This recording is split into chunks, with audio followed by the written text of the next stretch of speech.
Okay, so the first thing I'd like to do is point this out. And if you notice, right around here, you can see that there's a bit of a seam in our texture. I was mentioning something about that in our last tutorial. I'm going to quickly just go and fix that. And the way we're going to do that is by making sure we have the right file open.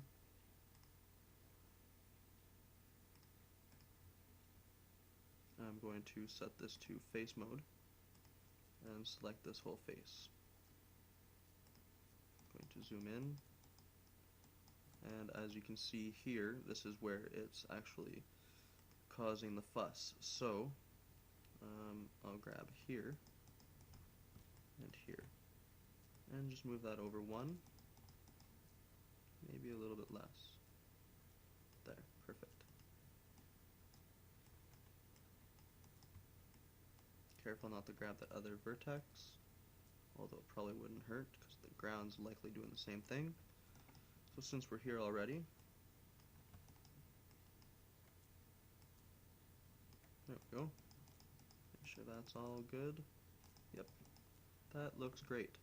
Now it shouldn't be doing that. So now we've solved that little problem, which if you've downloaded the resources file, you shouldn't have that problem, but if you're ever creating your own, or if you're following this from your computer, then that's good information to have. Okay, so let's come back to here, and because inside of the camera action we've told the script that the camera.pan is equal to my.pan, which is the player.pan. So we could simply take this camera.pan instead of tilt plus equals mouseforce.x times timestamp, and we'll run that. Okay. Oh, well that's kind of silly, because I forgot to say that my.pan. Okay, and now you'll notice that it's inverted. So unless you like to play like that, you can leave it that way. There we go.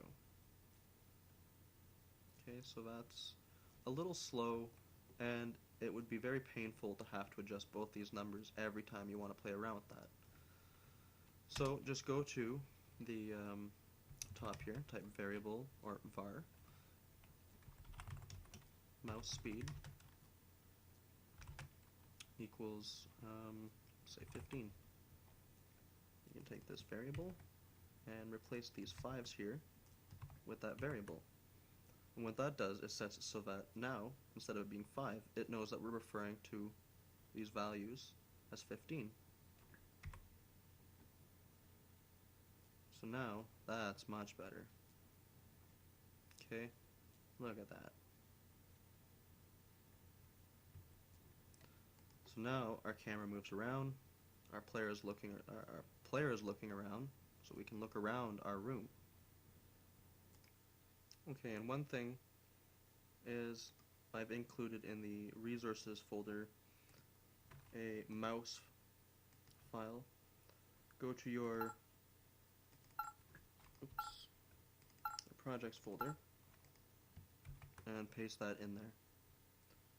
Go to your script here, and down here include, and make sure this one's in quotes, mouse.c, or is it .h? Let's find out.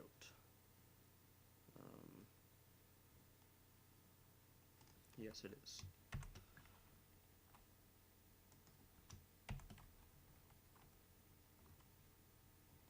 Okay, and make sure you include that semicolon.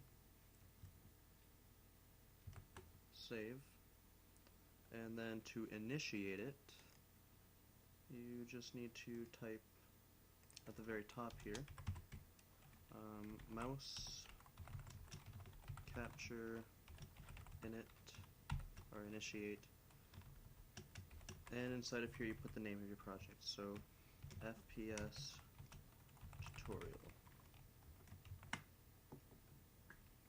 And what that does is it will lock your mouse inside of the screen so that you don't have to worry about clicking on things while your engine is running. Okay, but I'm not too worried about that myself, but that's in there for your usability for the sake of the tutorial, because I have to keep bringing the screen down here. I'm not going to leave that on. So the next thing I'm going to do is clamp this this tilt here, and so camera.tilt, clamp camera.tilt. We're going to set it to -90 and 90. And the reason why we're doing that is that it's -90 degrees to 90 degrees. So by doing that, we've now set this to clamp at the floor, so that you can't bend your neck backwards, because that just wouldn't make sense unless you wanted your player to be able to do that. And the pan, my.pan, percent equals 360 degrees. So this way when it gets to 360, it will loop back at 0, and we won't end up with a pan of like a billion, and we can keep track of our pan that way. Okay, so now we've done that. We've given our player the ability to look around. We've clamped that. Now, let's make a move. So we set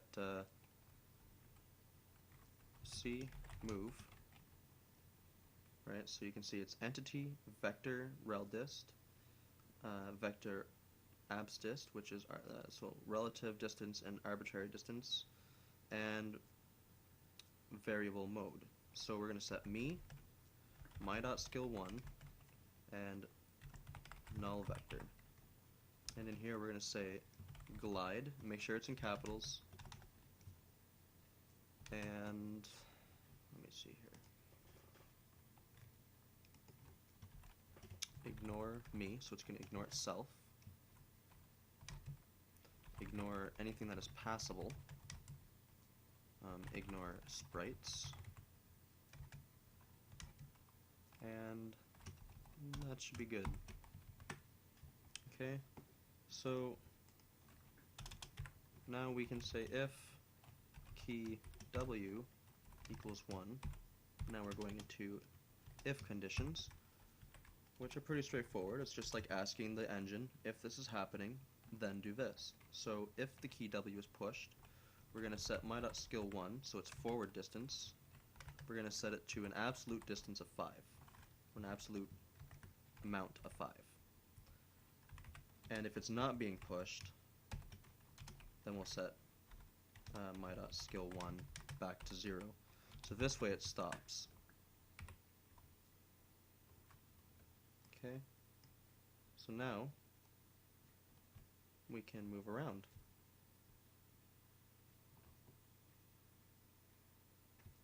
And it seems to be doing something a little bit strange.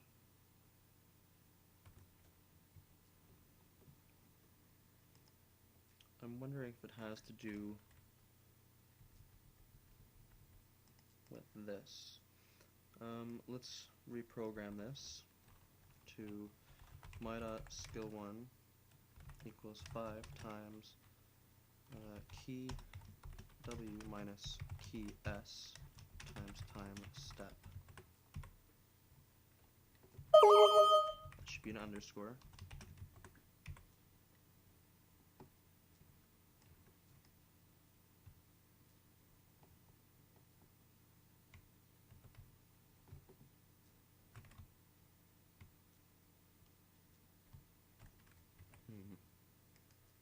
That's the problem.